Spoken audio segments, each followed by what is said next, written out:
اهدنا الصراط المستقيم. الحمد للہ رب العالمین والصلاة والسلام علی رسولہ الکریم، اما بعد۔ شیخ، آج کی مجلس کا سوال یہ ہے کہ قبروں پر بہت سے لوگ جو ہے پھول ڈالتے ہیں، اس پر درخت وغیرہ پودا وغیرہ جو ہے لگاتے ہیں، تو اس سلسلے میں کتاب و سنت کی روشنی میں جو ہے اس بات کو واضح کریں کہ ایسا کرنا کیسا ہے؟ بسم اللہ الرحمن الرحیم، الحمد للہ والصلاة والسلام علی رسول اللہ، اما بعد۔ شریعت اسلامیہ میں ہمیں ہر چیز کے بارے میں بتایا گیا کہ کہاں کہاں کیا کرنا ہے، کیا نہیں کرنا ہے، اور جو چیز اللہ کے رسول صلی اللہ علیہ وسلم کے زمانے میں خود اللہ کے رسول صلی اللہ علیہ وسلم نے یا صحابہ کرام رضوان اللہ علیہم اجمعین نے نہیں کیا، اس کا مطلب یہ کہ اس کو اسلامی رسم و رواج میں یا شریعت کے کاموں میں ایسی چیزیں داخل کرنا عین بدعات میں یا خرافات میں شامل ہوتا ہے۔ آج کل یہ رجحان بہت بڑھتا گیا ہے، بلکہ بہت سارے لوگوں نے کانٹریکٹ دے رکھا ہے جی، کسی آدمی کو کہ بھئی تم جانا ہمارے فلاں فلاں کے قبر پر، یہ اتنے پھول چڑھا دینا یا اس پر پودا لگا دینا، پانی ڈالتے رہنا، یہ اس طرح کی چیز۔ اگر ان سے یہ پوچھا جائے کہ بھئی یہ کیوں کرتے ہیں، تو اس وقت میں ان کی ایک دلیل ہوتی ہے کہ اللہ کے رسول صلی اللہ علیہ وسلم نے بھی ایسا کیا۔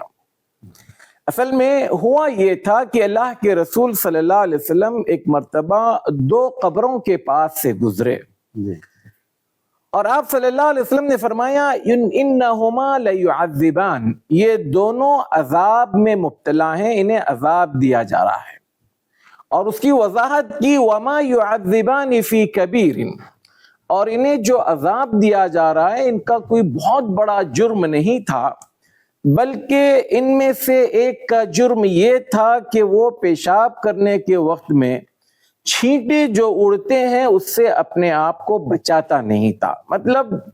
لاپرواہی اور غفلت کے ساتھ وہ چھوڑ دیتا تھا۔ اور دوسرا انسان جو چغلخوری کیا کرتا تھا۔ اب اللہ کے رسول صلی اللہ علیہ وسلم نے ان دونوں کے عذاب دیے جانے پر آپ کو جب بتایا گیا، تو آپ صلی اللہ علیہ وسلم نے کھجور کے درخت کی ایک چھوٹی سی شاخ منگوائی اور اس کے دو ٹکڑے کر کر دونوں قبروں میں ایک ایک کو گاڑ دیا۔ چونکہ اللہ کے رسول صلی اللہ علیہ وسلم اس سے پہلے بھی کئی مرتبہ قبروں کے پاس سے گزرے تھے، قبرستان میں آپ کا جانا آنا تھا، لیکن آپ نے اس طرح کا کام کبھی بھی نہیں کیا تھا، یہ پہلا کام تھا یا پہلی مرتبہ ایسا ہوا۔ تو خود صحابہ کو یہ بات اچنبھی لگی اور انہوں نے پوچھا لما صنعت ھذا، آپ نے یہ کام کیوں کیا، کیوں آپ نے کھجور کی اس ٹہنی کو یا اس شاخ کو چیر کر اس کے دو حصے کیے، اس کی وجہ کیا ہے؟ تو آپ صلی اللہ علیہ وسلم نے فرمایا لعلہ ان یخفف عنہما ما لم ییبسا، مجھے ایسا لگتا ہے، یعنی امید ہے، توقع ہے کہ جب تک یہ ٹہنی خشک نہیں ہوگی تب تک شاید ان کے عذاب میں تخفیف ہوگی۔ اس حدیث کی شرح میں مفسرین یا شارحین لکھتے ہیں کہ یہ اللہ کے رسول صلی اللہ علیہ وسلم کے ساتھ خاص تھا، ورنہ اللہ کے رسول صلی اللہ علیہ وسلم صحابہ کو حکم دیتے کہ جیسے میں نے کیا ہے تم بھی جب اپنوں کی قبر کے پاس سے گزرو تو اس طرح سے کرو۔ اس سے استدلال کرنا کہ قبروں پر پھولوں کے چڑھانے سے یا پودوں کے لگانے سے، درختوں کے لگانے سے ان کے عذاب میں تخفیف ہوگی، یہ سراسر جہالت ہے۔ ایک تو یہ کہ ان کے قبر میں عذاب ہونے کے بارے میں آپ صلی اللہ علیہ وسلم کو بتایا گیا تھا، اور آپ کا یہ عمل خاص تھا، عام نہیں تھا، اور پھر اس میں بھی اللہ کے رسول صلی اللہ علیہ وسلم نے یقینی طور پر نہیں بتایا بلکہ ایک امید ظاہر کی کہ ایسا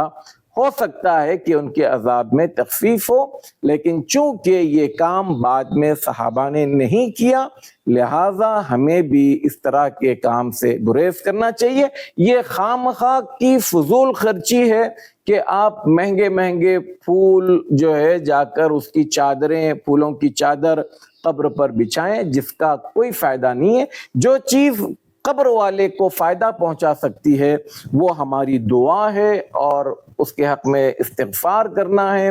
یا پھر اس کے نام صدقہ خیرات کرنا ہے، تو یہ اس کو فائدہ پہنچائے گی۔ جو پیسہ ہم پھولوں میں ڈال رہے ہیں وہی پیسہ اس مرنے والے کے نام پر اگر صدقہ کریں تو شاید ہو سکتا ہے اگر وہ توحید پر مرا ہو تو اس کے یہ کام آ جائے۔ اللہ تعالیٰ مجھے اور آپ کو کہنے اور سننے سے زیادہ عمل کی توفیق عطا فرمائے،